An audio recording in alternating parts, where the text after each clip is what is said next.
Hi everyone, welcome to our team webinar number 8. We're going to be talking about gratitude, Hakarat Hatov, which literally means noticing or recognizing the good. There are many reasons why recognizing the good is important. There are even health benefits to an attitude of gratitude. Maybe I should have more of one and I would sound a little better. So the one thing I want to say is this topic is similar to the standard topic of gratitude that Chai Mitzvah has, but it's different in that it focuses more on the social aspects of it rather than the personal aspects, which we'll see as we go on. But first, let's go to our agenda. Really important, Chai Mitzvah month is beginning. It actually began yesterday, month of Iyar. It's going to run until May 14th. So if you do social action, which I imagine everyone is doing some sort of social action, take a photo and post on Instagram at hashtag Chai Mitzvah. Now, if anybody isn't on Instagram and would like me to post for you, just email me a photo and a caption, and I'll post it for you. Because I'm really excited to have everyone be able to share what they're doing and see how, different groups around the country are doing this. So if you have any questions, I'd also like to mention our initiative to send students to Israel. If they go on an approved trip, we will donate $2,000 towards their trip. It's not needs-based. It doesn't have to be, it can be combined with any other money that the students are getting. And feel free to forward the email, let your families know. The trip has to have 3 Shabbatot, so it's mostly for older kids who would go for that long a time. But it's good to know that if you have it, you can do it. And the third thing I want to mention that's just business is that we're working on the Chai Mitzvah Bible Raps curriculum with Matt Barr. It's really interesting and it's going to be ready in time for Cage. So if anyone's going to Cage, let me know and try and do something interesting there. It'll be ready for school next year. And Matt Barr is going to do a really fun program occasionally on Monday night. And we're going to also be part of a teen luncheon with Nachas, in conjunction with Nachas. So if you're coming to Cage, let me know. I'm trying to think of some good opportunities for people there. Anyone want to add anything at this point? I just have a question. Yeah. It's really practical. Tomorrow in my confirmation class, I'm planning on teaching the Emunah connection with Yom HaAtzmaut thing. If any of you have lesson plans prepared based on that, I would be really, really appreciative if you could share them. Yeah, that was really a great thing you came up with Bitachon and Emunah. That was a really interesting connection. Yeah, I haven't made a lesson plan. Well, you've got a whole day to figure that out. Yeah. But it was really, it added so much. It was really a great insight. So I thank you again. So now we will jump into the next month, which is gratitude or Hakarat Hatov. As we're saying, one of the Musar terms for gratitude is Hakarat Hatov. That literally means noticing or recognizing the good. And when we're sensitive enough to notice that a good deed has been done on our behalf, we will ideally store the memory, come to understand that we're part of a greater web of care and concern, and in response, pay the favor forward, either directly to the bestower of the kindness or to others in their honor. So memory, a sense of gratitude, and loving kindness, and an interconnectedness are interconnected midot. So, as I was saying before, there are other aspects of gratitude that are also important and that they're also studied in other parts of the Chai Mitzvah curriculum. But this one really focuses on a less personal and a more connecting to others focus, which doesn't mean we can't bring it in. It just is like, where the texts kind of go with this one. So let's look at the first text. It's from Genesis. Background: Joseph, as you know, is falsely imprisoned in Egypt, and he offers his skill of dream interpretation to two fellow prisoners, former cupbearer and his former chief baker. It's a familiar text. Then the chief cupbearer told his dream to Joseph. Nina, do you want one of us to read that for you? You read my mind. Could you please? I will. Then the chief cupbearer told his dream to Joseph. Joseph said to him, "In 3 days Pharaoh will pardon you and restore you to your post. But think of me when all is well with you again, and do me the kindness of mentioning me to Pharaoh so as to free me from this place." On the 3rd day, his birthday, Pharaoh made a banquet for all his officials. He restored the chief cupbearer to his cupbearing, and he placed the cup in Pharaoh's hand, but the chief baker he impaled, just as Joseph had interpreted to them. Yet the chief cupbearer did not think of Joseph. He forgot him. Thank you so much for reading that.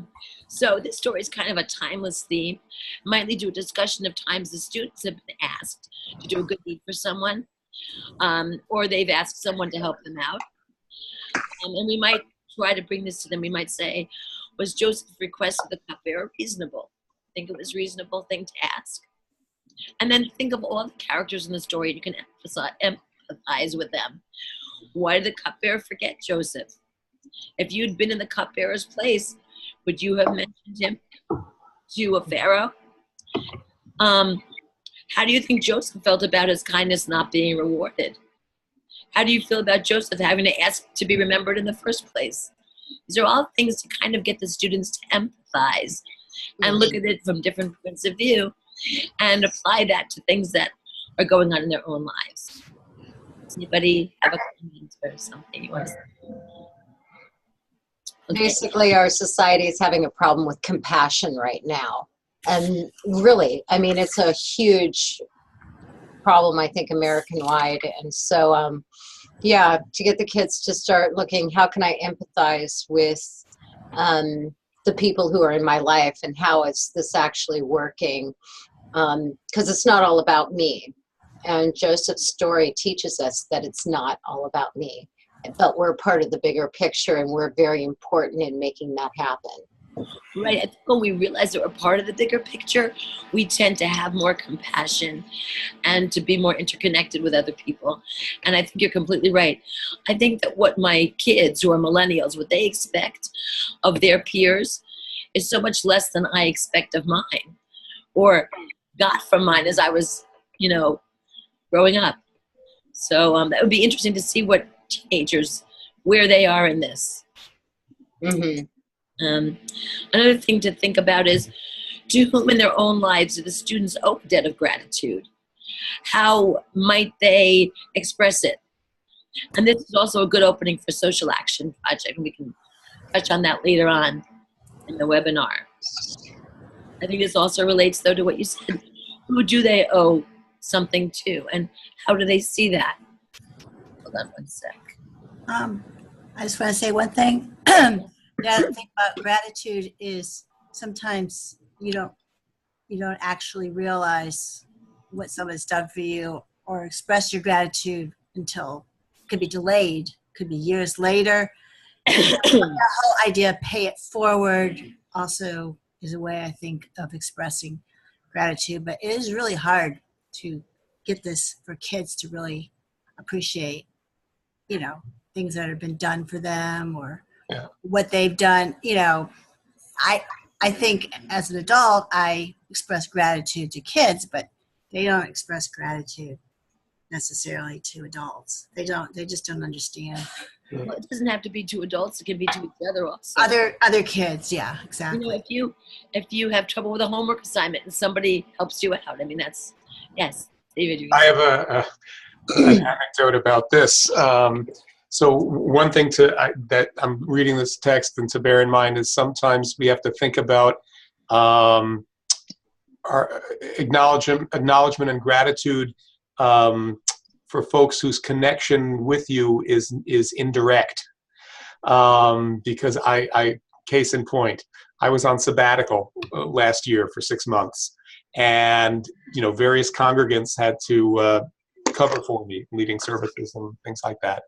And when I did my annual report for this past December's congregational meeting, after I'd gotten back, I profusely thanked everybody I could think of,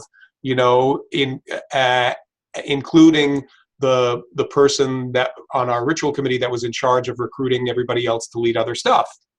What I didn't do was I didn't thank one particular congregant that led various things during the year, and it didn't occur to me because I had never recruited him directly. I had recruited the person who recruited him, and this person was really, really hurt. And and we worked it out, and we're buddies again and all. But oh man, so it just reminded me of the importance of thinking about who's helped you out, even if you didn't have the direct contact with them.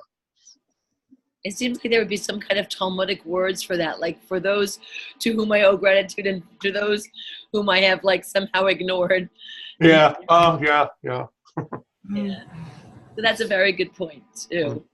Isn't that why rabbis tend to avoid thanking people personally, because it's like they're afraid of leaving somebody out? I know, it's a danger. It is a danger. I thought I had gotten everybody. That's right. Yeah. But again, you're human, and that even our progenitors are foibled. Yeah. They are not perfect, which makes us fallible as well, and that gives us a lot of latitude. Yeah. Yeah, I really like that. I find comfort in that all the time. All right, well, let's then text, which is another. It's really interesting because this is one side of it, and here comes another. I really like this one very much because it's just a little bit. It's from Exodus, and where the first 2 plagues are brought upon Egypt, not by Moses, but by Aaron. Who would like to read this? I can read it if you want. Thank you so much. Okay. Saving my voice. Yes, save your voice. And the Eternal said to Moses, say to Aaron, take your rod and stretch out your hand over the waters of Egypt, over their rivers, over their streams, and over their pools, and over their ponds of water, that they may become blood. And the Eternal said to Moses, say to Aaron, stretch forth your hand with your rod over the rivers, over the canals, and over the pools, and cause the frogs to come up upon the land of Egypt. And Aaron stretched out his hand over the waters of Egypt. Okay, so this is really interesting. These are the only 2 plagues that are brought upon the Egyptians by Aaron instead of Moses. And there's a reason for this, which you might know, but I'm pretty sure your students don't know yet. So let's look back on the themes of this lesson. I hear this sound coming over there. Okay, so when a good deed has been done on our behalf, for the memory, we understand that we're part of a greater web of care and concern, and we pay the favor forward, either directly to the bestower or kindness that was an honor.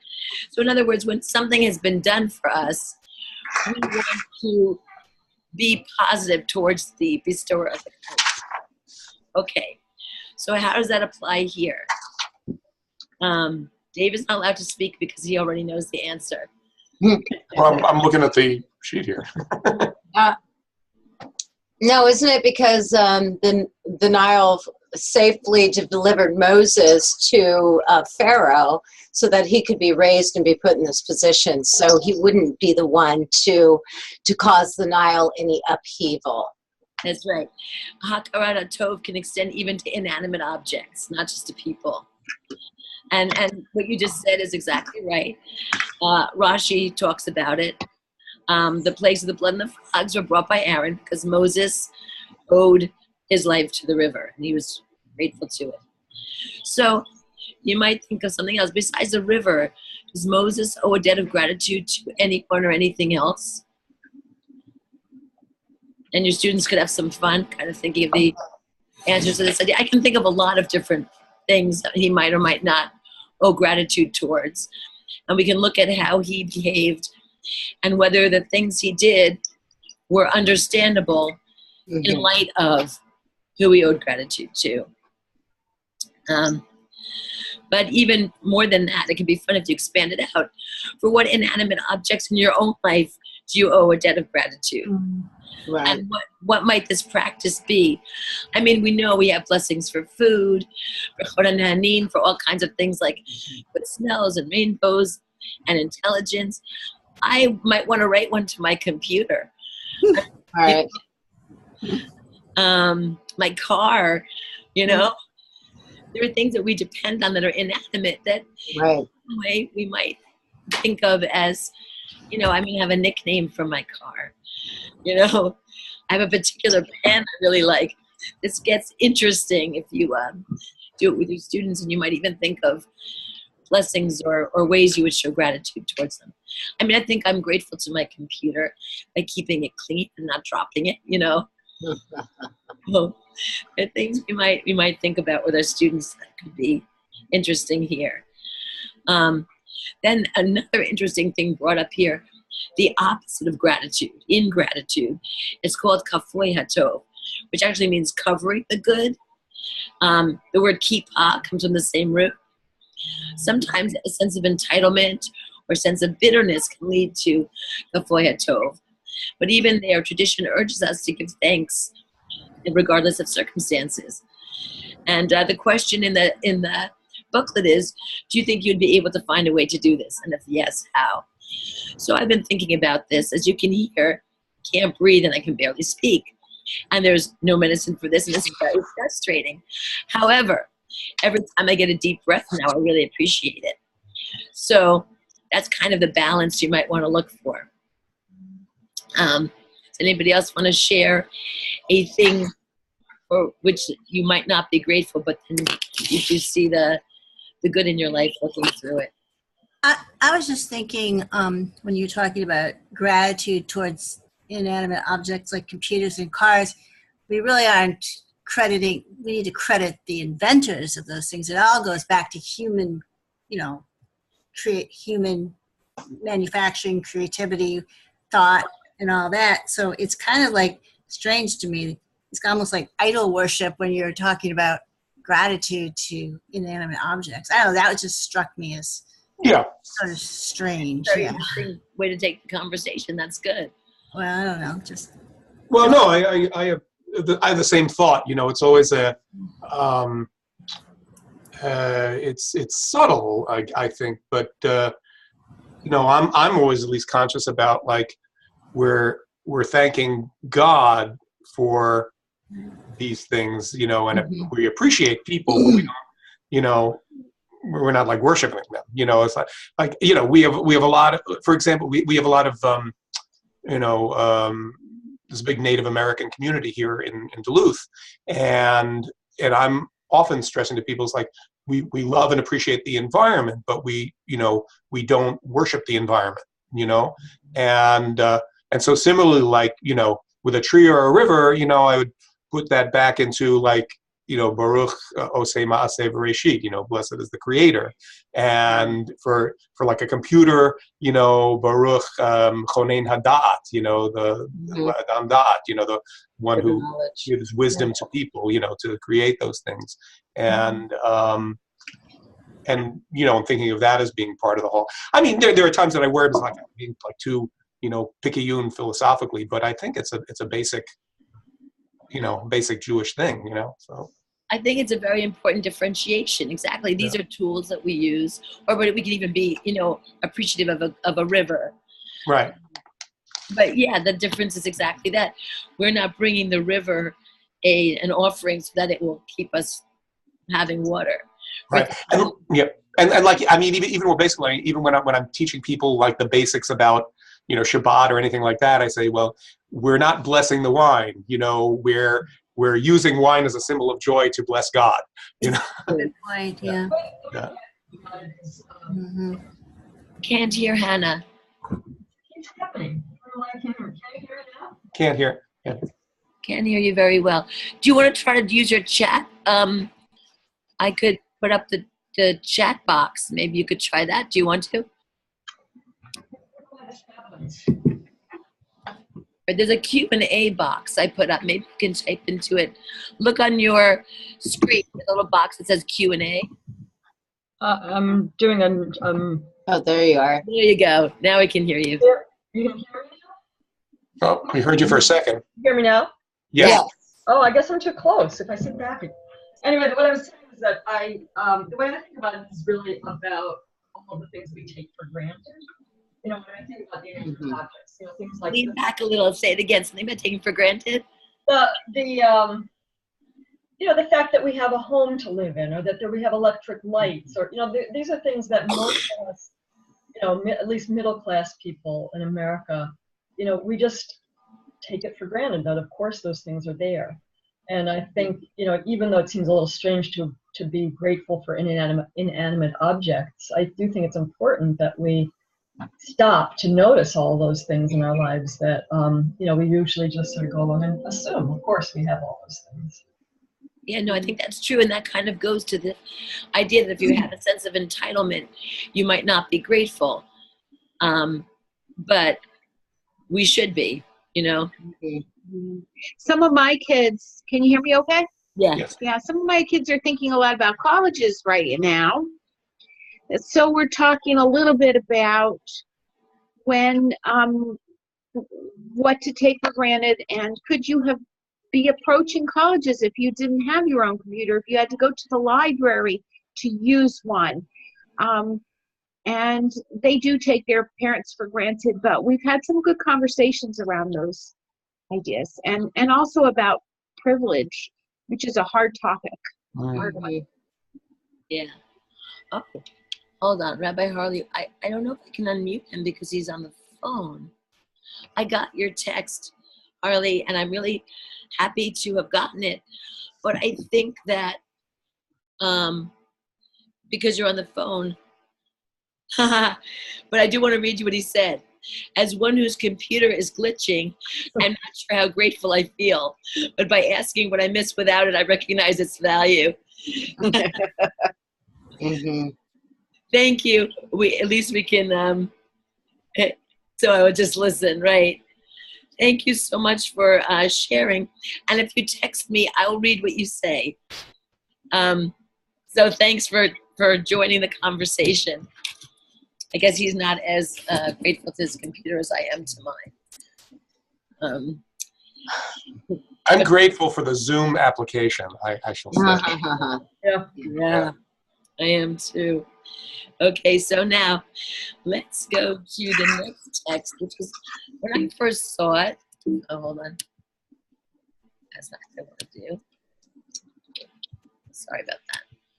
When I first saw this next text, I found it difficult to imagine doing this with students, because to me it just seemed very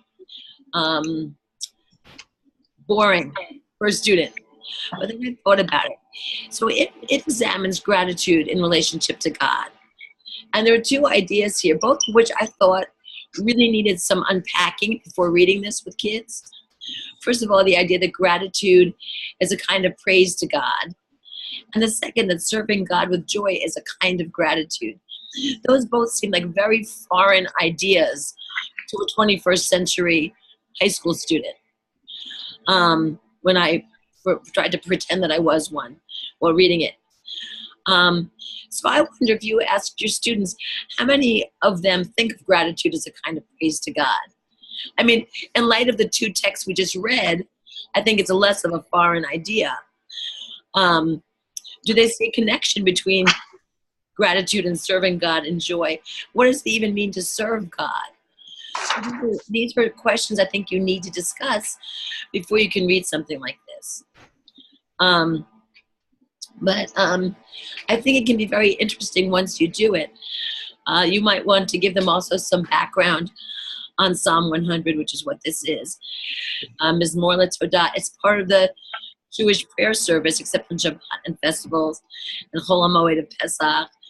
You know, some place times we don't use it, but it's there a lot. It's also used in Christian services, and it represents the Thanksgiving offering in the ancient temple in Jerusalem. thanking God. And we thank God for saving us from dangers, maybe some dangers we don't even know were there because they never reached us. And so once they know the background and once they know those ideas, another thing that I thought really brought it to life when reading it is, what kinds of things do the people in this psalm do to show gratitude? And what kind of modern day actions would correspond to the actions in this psalm? I think if you try to picture that, as you read it with them, it will come to life and become a good discussion. And since would somebody like to sing my voice and read? Thank you, Rachel. Your box lit up, so I'm going to ask. A psalm for giving thanks. Make a joyful shout to the Eternal, all the earth. Serve the Eternal with joy. Enter God's presence with joyful singing.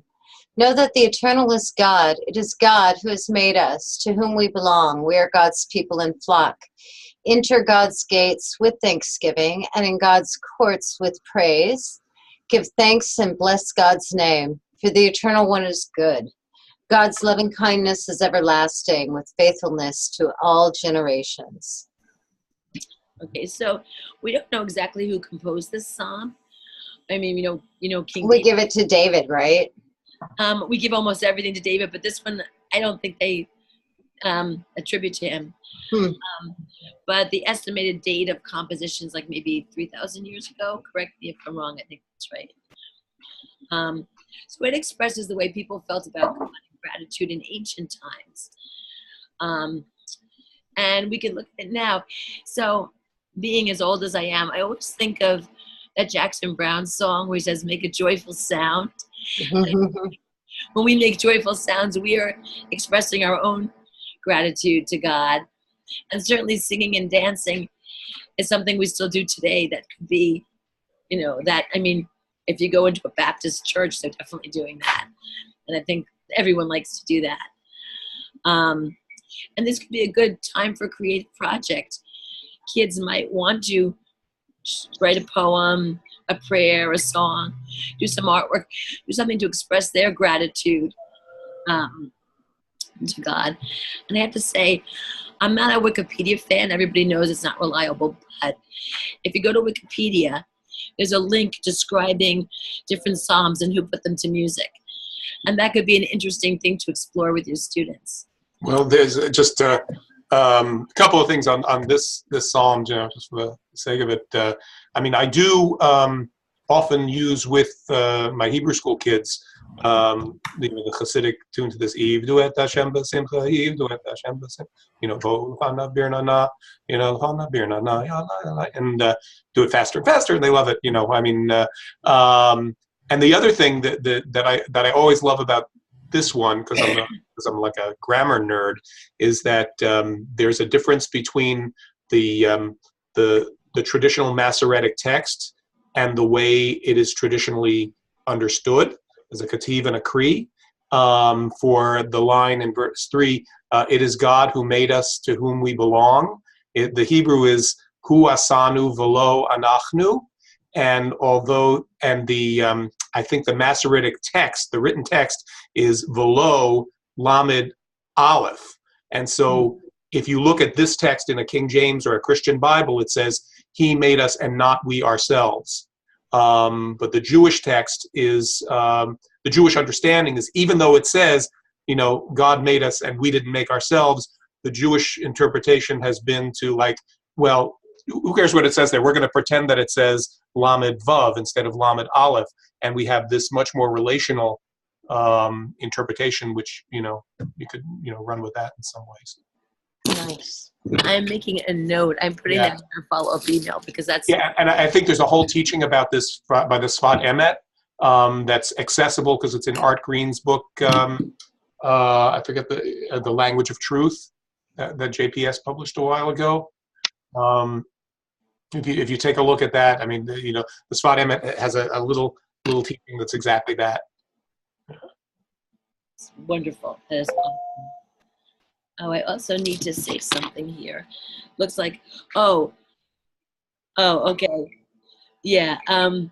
So this relates back to what we said before, but I'm sorry, Rabbi Harley, I just noticed this on my phone.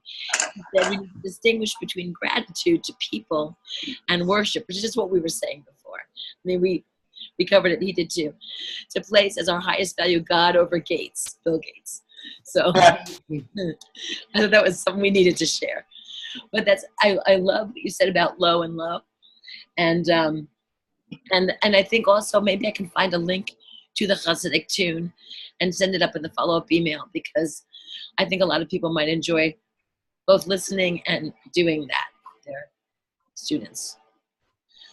And now that we're talking about things we can do with our students, we can go to practices.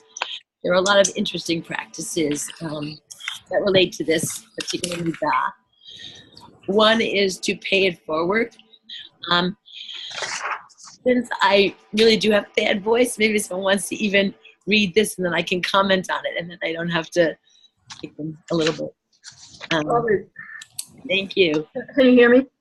Yeah, right now we can hear you. Thank Okay. you. Pay it forward. A powerful way to grow your ability to feel grateful is to keep a journal. Before you go to sleep each night, think about the day that has passed and who or what enriched your day in some way. Jot down the things as well as the names of those people to whom you owe a debt of gratitude. Friends, teachers, family members, salespeople, custodians, and others. The next day, be sure to thank at least one of the people on your list. Try out various ways of expressing your gratitude: a verbal thank you, a handwritten note, email or Facebook post, a small gift, an offer to help them in some way, a donation in their honor, or anything else you can think of. Share your experiences with the class at the next session. Thanks. So there's later on when we get to supplemental materials, there's an amazing Eli talk. And in it, I wish I could remember her name. She's a rabbi and she's the spiritual advisor at the Westchester Schechter. She tells how a beggar often can't thank a person who gives them something, basically because they don't have it. You know, they're just so shamed and so down. And a way to become empowered is actually to say thank you. So gratitude is a kind of empowerment as well. That might be an interesting thing just to put in here. I worked for the Jewish Museum in New York, their education department. I wrote their gallery guides. And there was someone I worked with there who was from Brussels, and she was just very, I don't know, everything about her was very cool. And I remember one day we were having a meeting, and someone brought in coffee, and just the way she thanked them, I saw it as gratitude becoming empowerment. So it's something to think about here as well. Questions or comments?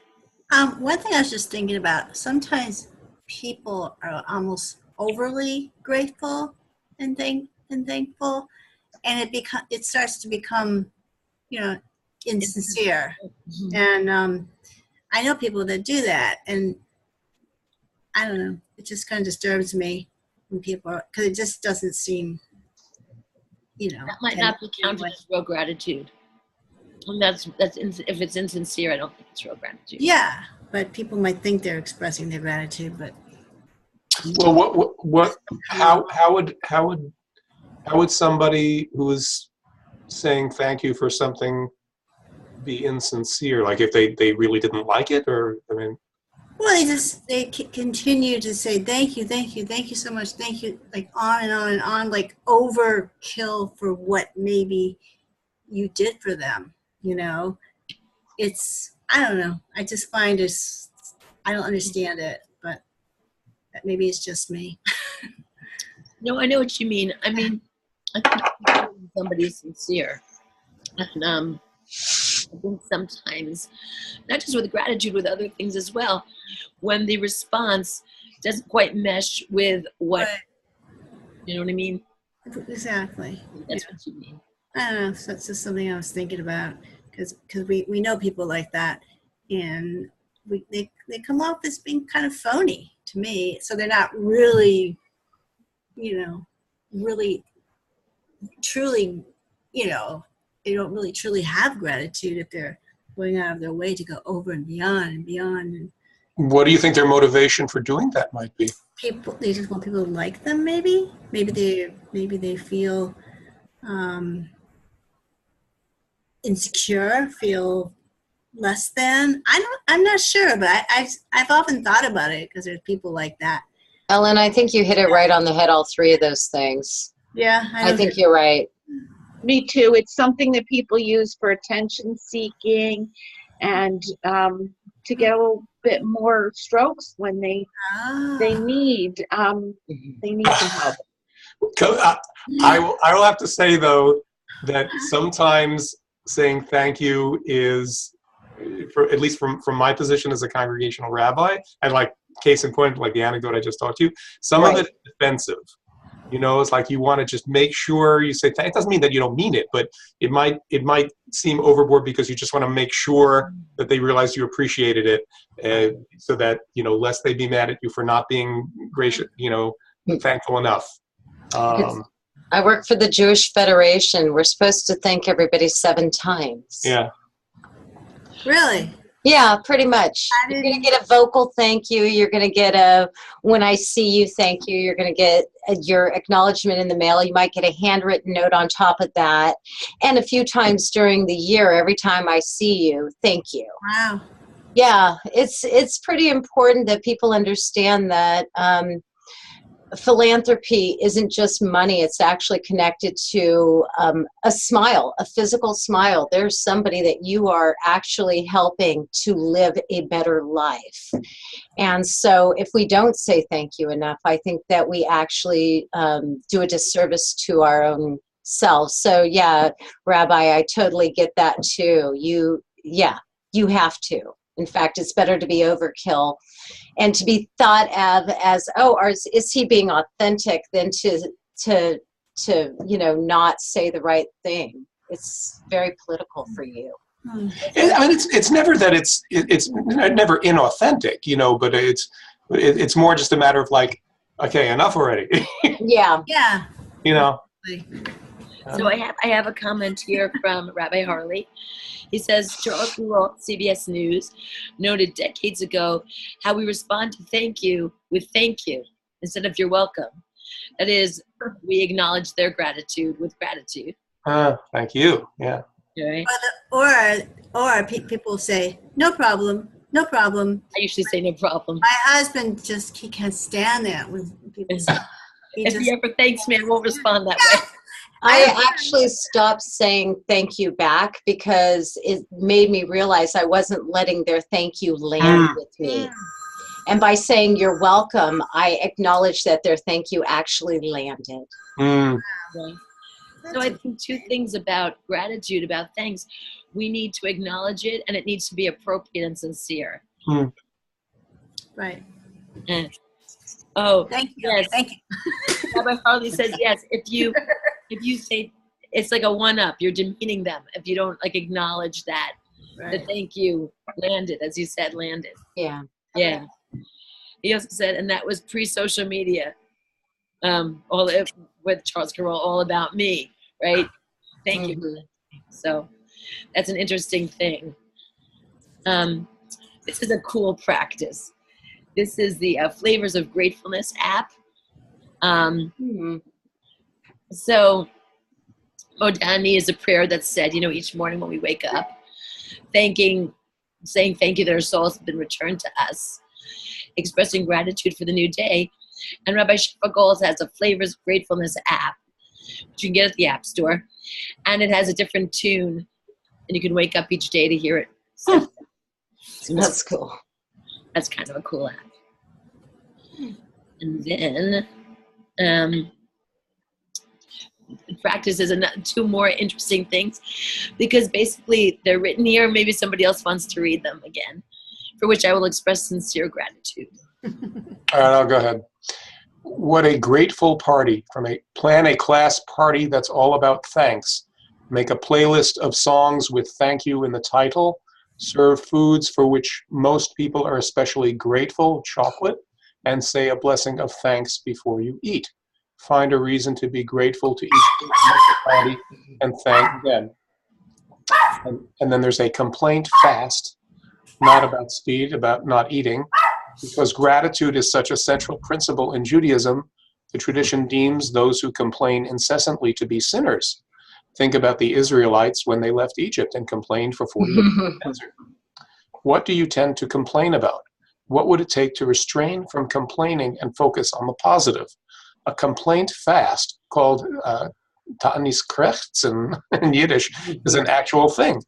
Here's one way to practice it. Stop complaining for 24 hours or more. If you accidentally complain, you must donate money to tzedakah or balance out the complaint with a comment, call, or letter of praise about someone or something else. Nice.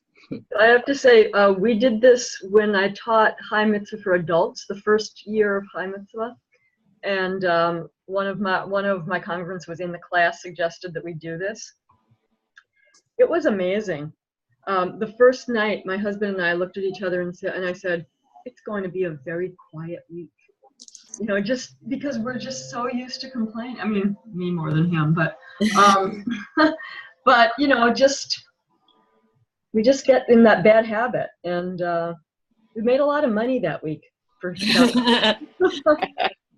but it was a really, really interesting thing to do. I think if you spend a lot of time with someone who complains a lot, it tends to bring you down. I think we enjoy spending time with people who see the positive, or at least I know I do. If I spend a lot of time with someone who always sees the negatives, I kind of leave that encounter feeling depressed, or I find myself defending all the things that the person's complaining about. So I just end up arguing just because I prefer to see the positive. So I think this is really a great thing, both as a fundraiser, but also as you know, just emphasizing how being positive is good for us. Yeah. And, you know, there are good things to see most of the time. Any of you guys seen the Saturday Night Live Debbie Downer sketches? Yeah. Yeah, completely. Okay, here's another fun one. The students cut out these gratitude cards and put them in appropriate places around their houses. They can add prayers of their own for things that are not usually acknowledged, like exercise, speaking with a friend, finishing a homework assignment, to imbue them with a greater sense of holiness and gratitude. Somebody wants to read this for me, that would be nice too. Okay, I can do it. Posting prayers. The Jewish tradition is rich in blessings that express gratitude. Place Thanksgiving gratitude prayers in appropriate locations around your house, in your locker at school, or anywhere that you would like to have a visual reminder of gratitude. Hakarat Hatov.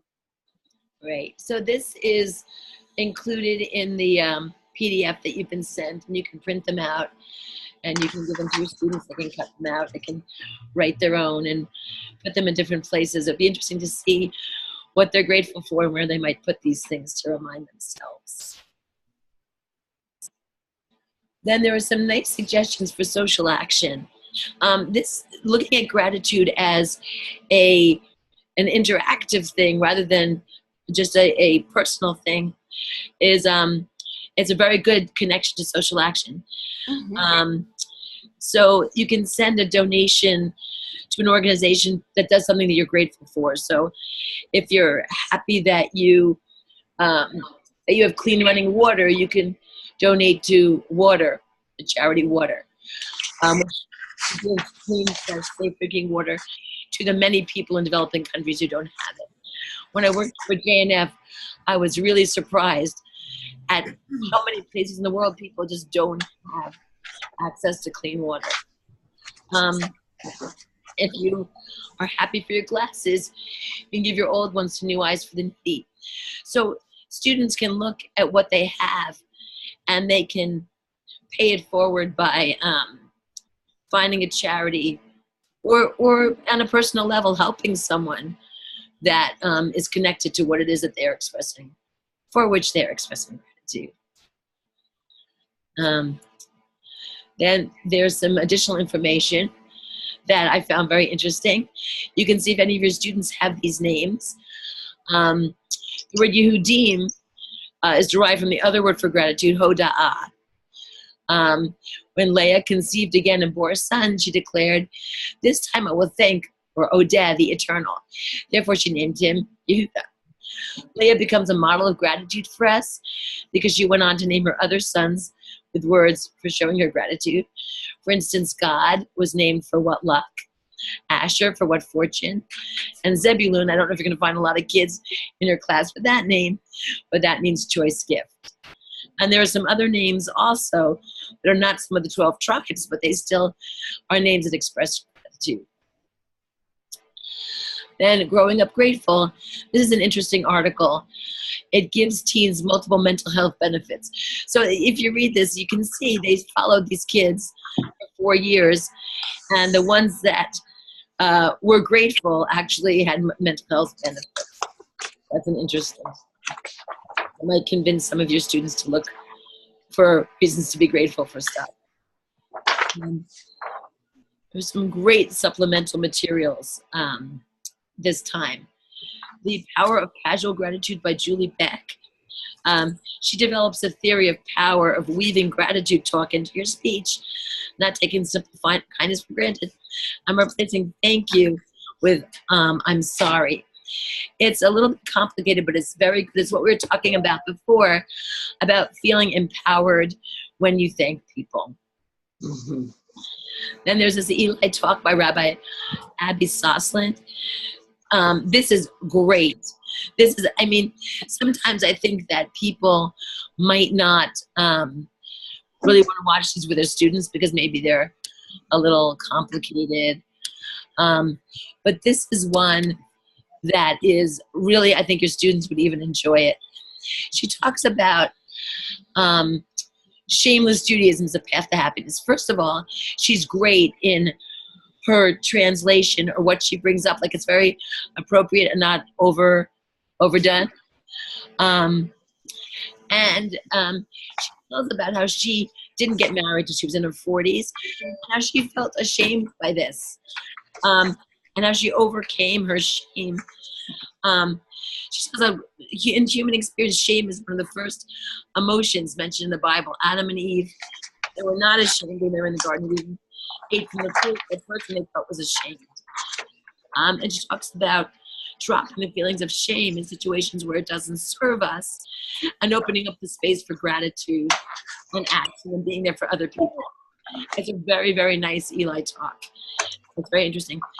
She's a spiritual advisor at the Solomon Schechter in Westchester, as I told you, and she teaches there. She also teaches adults, Hadassah in Westchester.